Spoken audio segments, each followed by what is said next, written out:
welcome back to another cooking video. And the recipe that I'll be sharing you today is a very special recipe, and I'm going to call it Mother's Day Meal Special.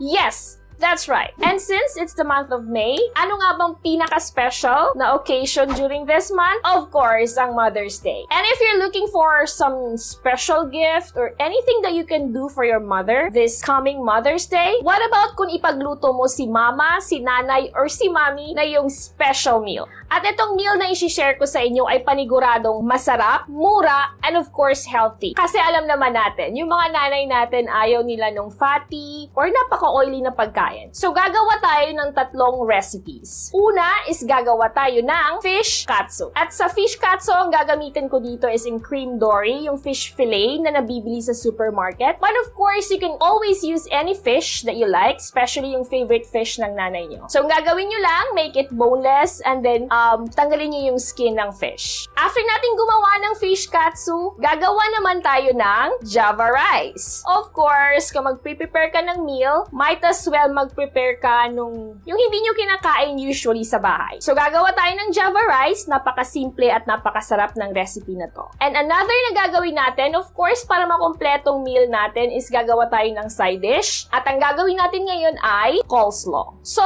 kung plano mong magluto sa bahay para sa mama mo, this is gonna be the video for you. So, make sure to keep on watching. Here are the ingredients that you need sa paggawa nitong ating Mother's Day Meal Special.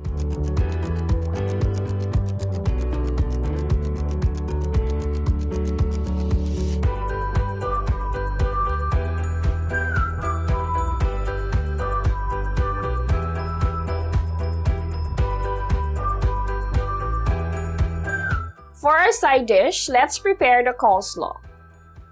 Just cut the cabbage into thin strips. All you need to do is to cut it into quarters, remove the core, and cut thinly.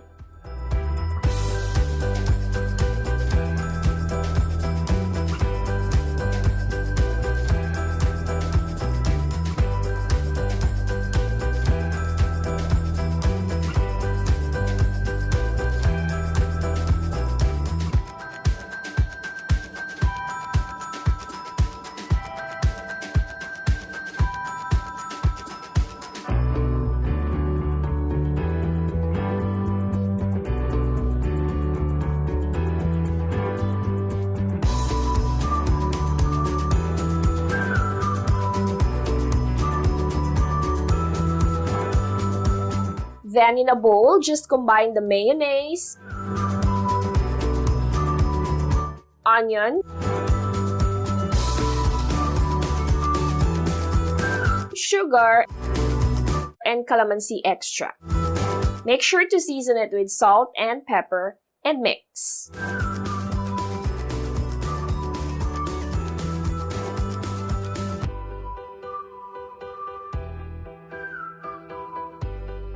For the fish katsu, beat 2 eggs,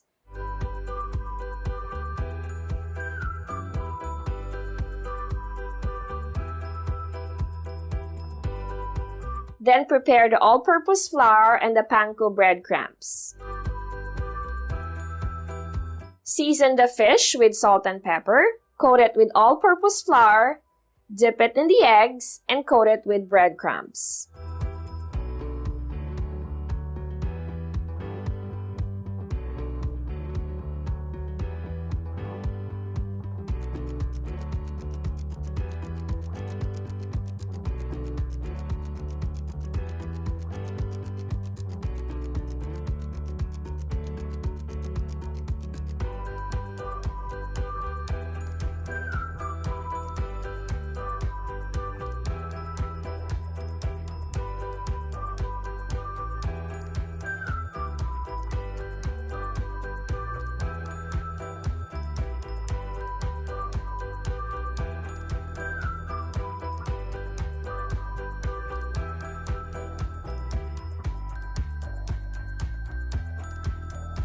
Finally, fry until golden brown and crispy.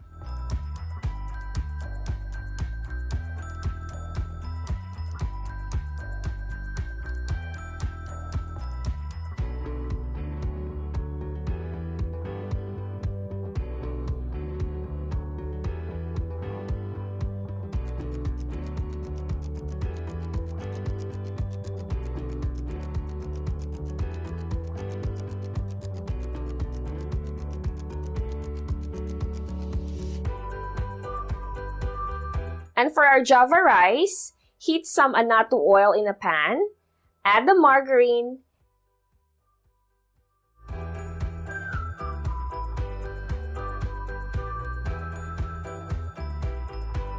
and garlic, and then saute.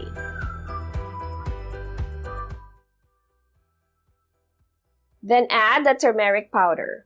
For the Annato oil, make sure to check on the description on how to make it, or you can just use Annato powder. Then add 3 cups of cooked rice, mix,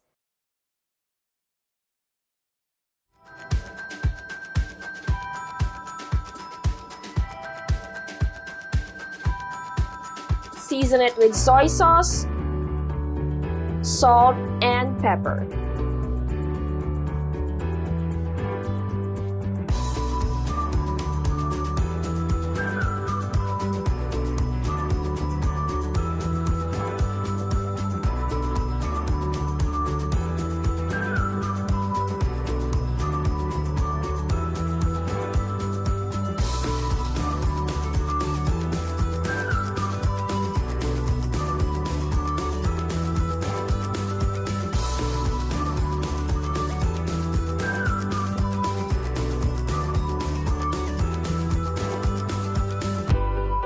So there you have it, our Mother's Day meal special na gumawa tayo ng fish katsu, Java rice, and coleslaw. I hope you enjoy watching this video. As always, please don't forget to like and share. And for the complete recipe details, make sure to check on the description below. And of course, please don't forget to subscribe to our YouTube channel. Click on that little bell so you will get notified every time we upload a new video. You can also like and follow us on our Facebook page. We are also on Instagram, Twitter, and Pinterest. And for more recipe ideas just like this, make sure to visit our website, www.delishph.com. And if you wanted to check out Massflex cookware and kitchenware products, I will also add their link on the description below. And once again, thank you so much for watching, and of course, Happy Mother's Day sa lahat ng mga nanay, mama, and mommy sa buong mundo. See you on the next video. Bye! Massflex cookware and kitchenware for the love of cooking. Click the link on the description for more information.